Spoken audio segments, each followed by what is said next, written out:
Beginning as always by settling our bodies.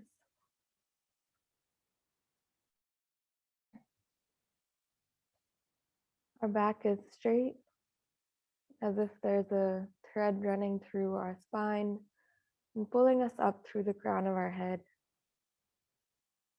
naturally elongating the spine and elongating the neck, relaxing the shoulders, relaxing the muscles around the back.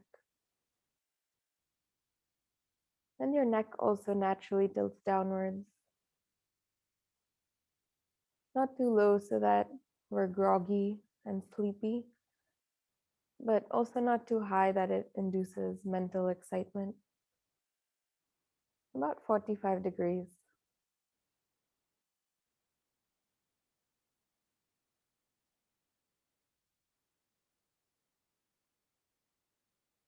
And our legs are crossed or half lotus, full lotus position, whatever is comfortable.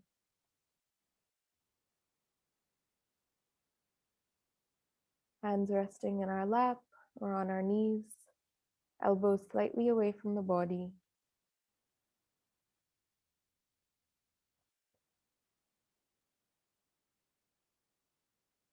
Our gaze is about 2 meters on the floor in front of us. And your eyes can be cracked open if you're feeling a little drowsy, to let some light in. The Buddha also taught keeping your eyes cracked open.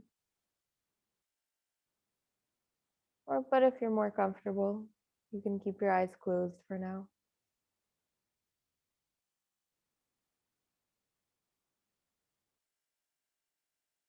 And finally, your tongue is resting on the upper palate, just behind that top row of teeth.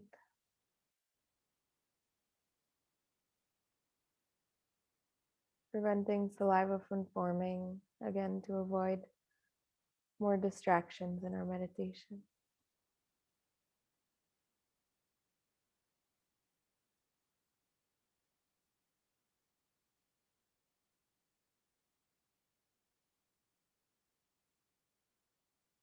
Take a moment to settle your body, relax your body into this posture of confidence, yet softness.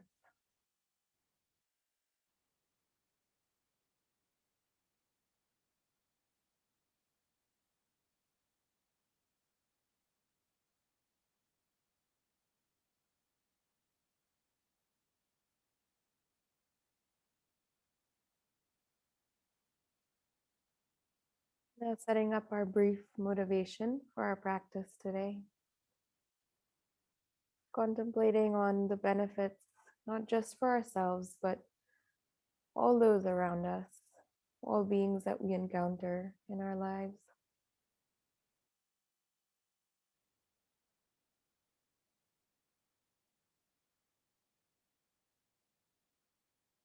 Doing it for their benefit as well as our own.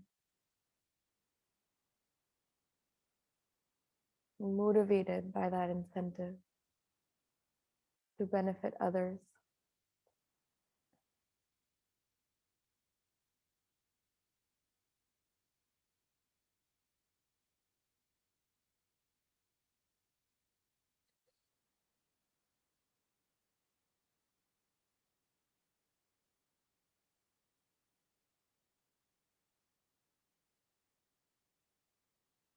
Now shifting our attention to the object of our meditation, which is our breath. Watching the breath either at the rise and fall of your abdomen or at the sensations that you can observe at the very tip of your nostrils.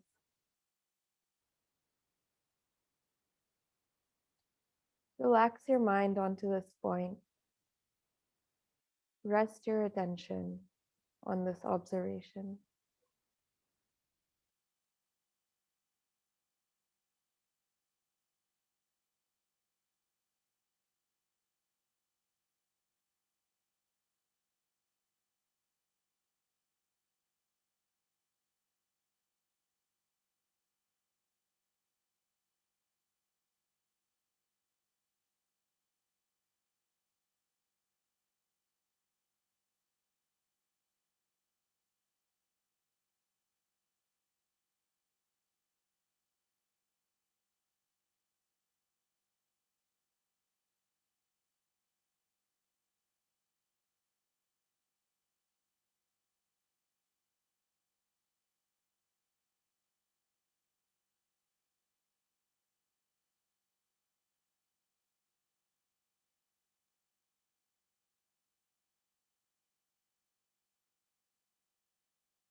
There may be thoughts coming in, distractions, mental activity, trying to pull your mind away.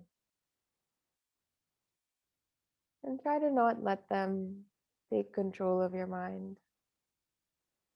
Try to not engage with them. Just seeing them as passing mental objects, letting them pass, staying with the breath.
a thought or distraction does get you caught up, just allowing it to dissolve naturally as your attention returns back to your object.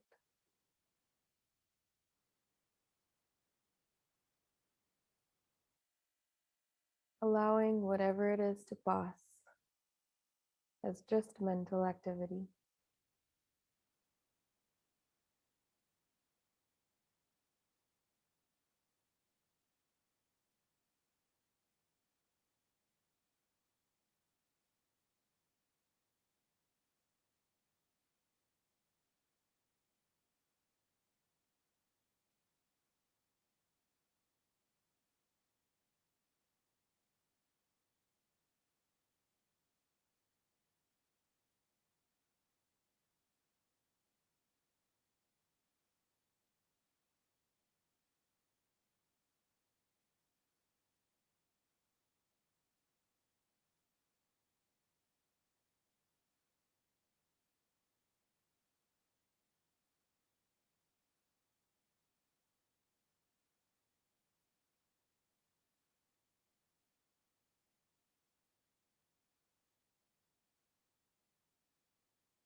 Shamatha is a practice of remembering the object again and again. No matter how many times we get distracted, we remember and return.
case you have to drop off, briefly dedicating this practice and this whole weeks of practice. You can create your own dedication as you see fit for your own awakening and others as well.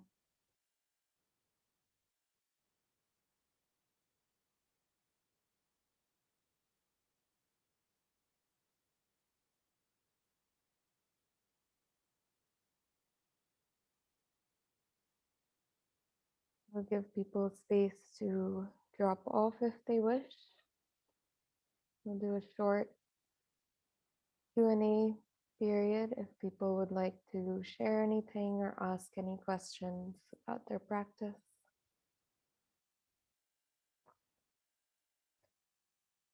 And before that, I would also like to briefly share one thing about Shamatha practice. And this will be the last week that I am leading these Shamatha practices. Our recordings are all on YouTube, so you can keep going back and listening to them. From next week, somebody else, another volunteer, will be leading silent meditation spaces around 7:30 or 8 a.m. So we'll make that announcement in the group. This will be the new center volunteer, my replacement. In Shamatha practice, it's like building a muscle. It's like we are working out a muscle where even just one push-up, for example, is better than none. It's not that you can have a bad push-up. You can have a bad form, or you can have, something else that's off that you need to adjust. But a push-up is a push-up and it's strengthening you. So in the same way, every time we return our mind back to the object again and again, we remember the object, that is already strengthening that muscle of remembering, of presence, of attention. So there's no need to ever feel frustrated about your practice, or if you're feeling very distracted one day, that's okay, because every time, even if just once in your entire session, you have come back, remembered, realized, okay, I'm distracted, return to the object. That's already working that mental muscle. So that's all I would like to share. In case anybody has questions, I'm here. I've allowed people to unmute themselves.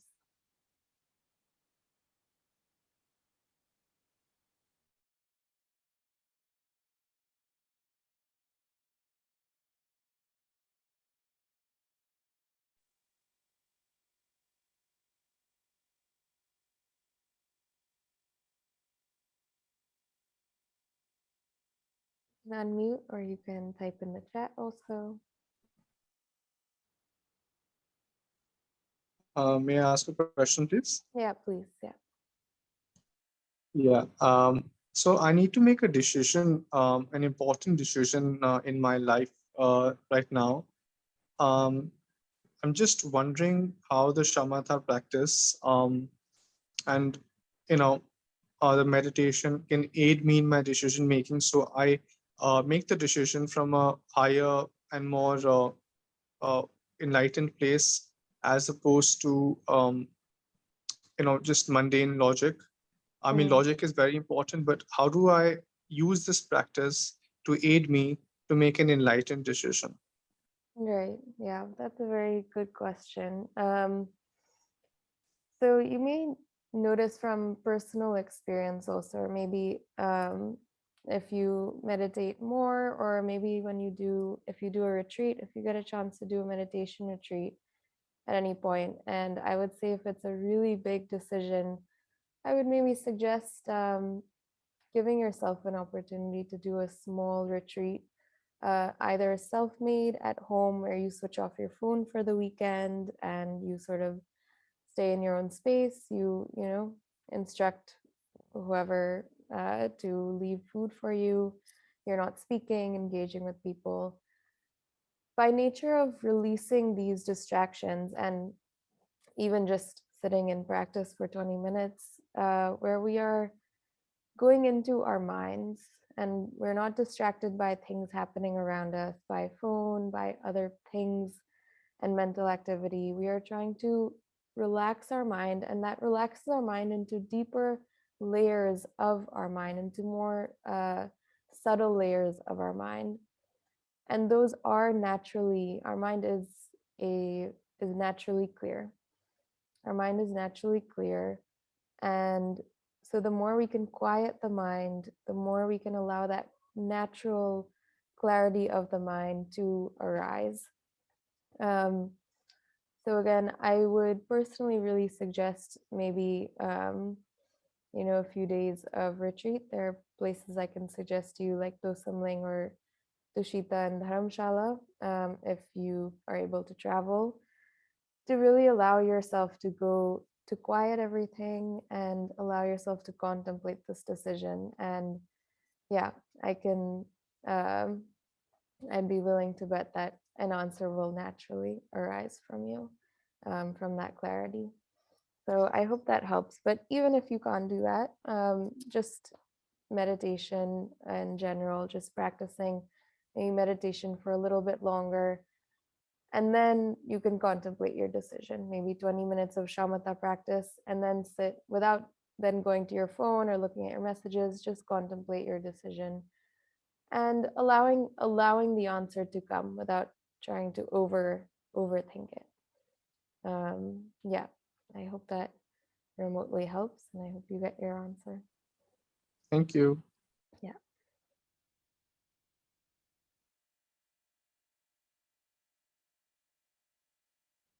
Yeah. Anything else?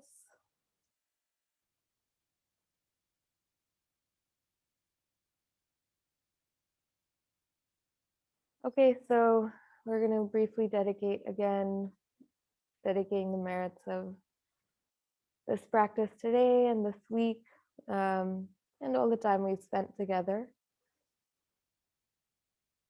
noticing the benefits for ourselves and wishing that we can slowly, gradually awaken this clarity of mind, the bodhisattva's mind, that can make these decisions spontaneously. And also dedicating to all those who can't practice, who don't have the opportunity to practice in this lifetime, towards their mental peace and stability as well. And also towards our ability to benefit them in some small ways, others around us. Not letting this shamatha practice and our meditation practice be completely separate from our daily lives, but working to integrate them a little bit so that we can continue this thread of stability, responding rather than reacting to situations from a place of calm abiding.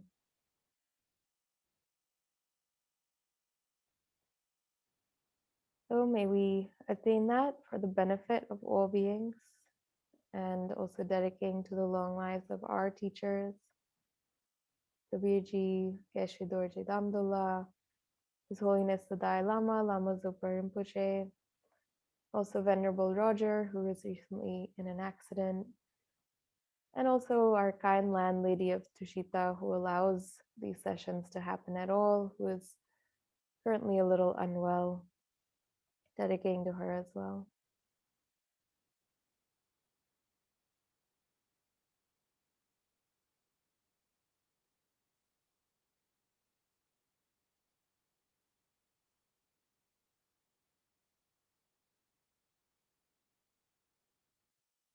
Thank you. Thank you for joining me. And we will announce the new schedule from next week in the WhatsApp groups. Have a wonderful weekend and continue practicing.